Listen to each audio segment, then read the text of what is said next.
for the America that still could be. We need to get the cancer out. So let's make sure that love has the last, loudest word, friends. We must impeach, convict, and remove Donald Trump, and then we can get well. We will get well, America. We will all be well. Please make a lot of noise for pastor and author John Pavlovitz.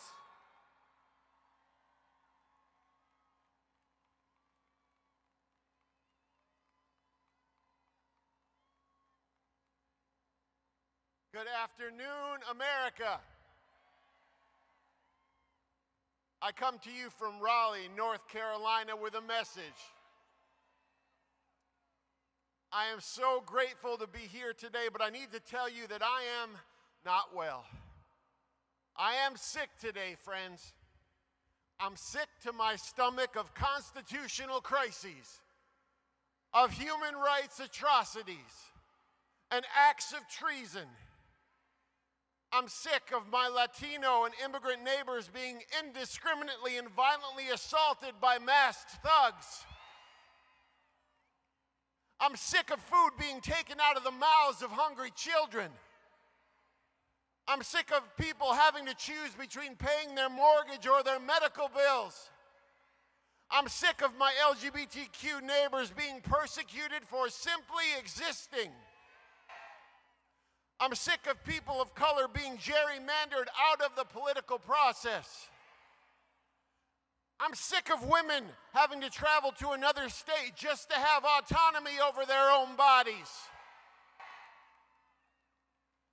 I'm sick of our servicemen and women and our veterans being disrespected and disregarded.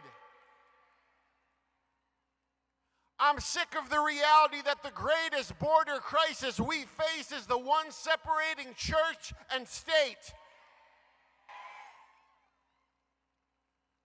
And I am sick of desperately appealing to public servants to do the decent, humane, and legal thing and seeing them again flatly refuse.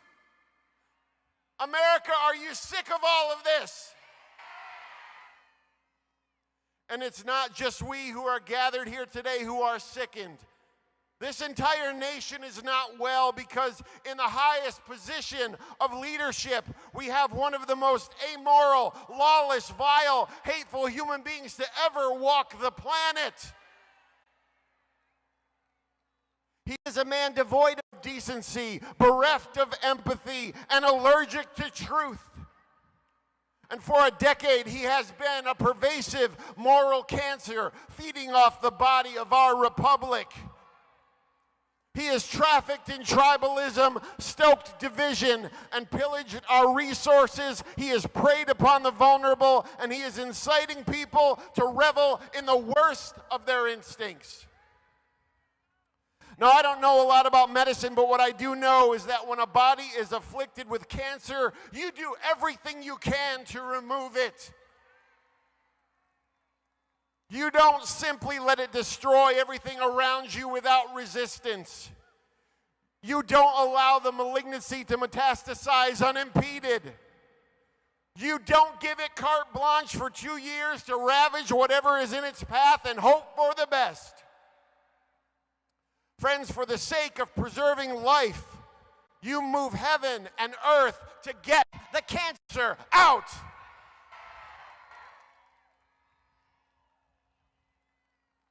And we gather here today to say, for the sake of the health and existential life of our great nation and the well-being of the planet, Donald Trump must be removed.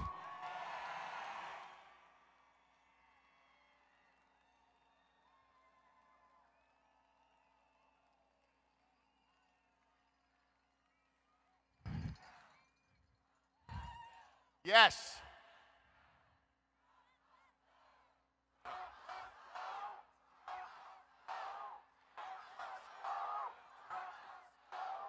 Yes.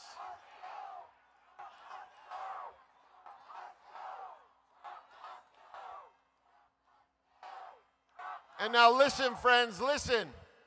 Just so right-wing media doesn't twist this, let me say that unlike the president's supporters who gathered here on January 6th and so many times since then, we assemble here as a nonviolent people in a nonviolent movement.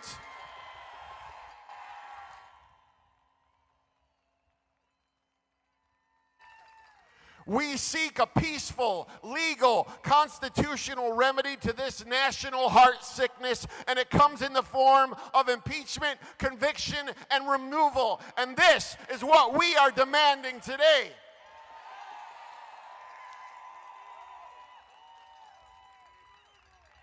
Peaceful, legal, constitutional. This is how we must get this cancerous president out.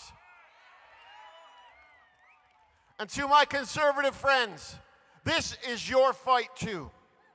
We are tethered together in one interdependent community. Our destinies are intertwined because we are all closer to being beggars than billionaires. And so you need to understand that we aren't just in this for ourselves, we are here for you, which is why we oppose him, because you are not immune to the destruction he is sowing or the damage he is doing any more than we are. Your elemental freedoms and liberties are being taken away as well. You too are losing access to education and security and opportunity. Your children and grandchildren are also facing a future that is less safe, less compassionate, and less free. The sovereignty of our nation is in the balance in these moments, and with every day of inaction, the cancer takes more of what we might never get back. As long as this president is allowed to remain, our nation will never be well. And we could so easily be well. It could all be so very simple. Impeachment, prosecution, removal. And then once he is gone, we could come to the table in meaningful conversations on the challenges we face. We could find our commonalities, navigate compromise, and once again lean on the systems our Constitution put in place in order to work for the common good. And friends, this is why we stand on this holy ground today, to bring the healing that can only come once this historic malignancy of this president is removed.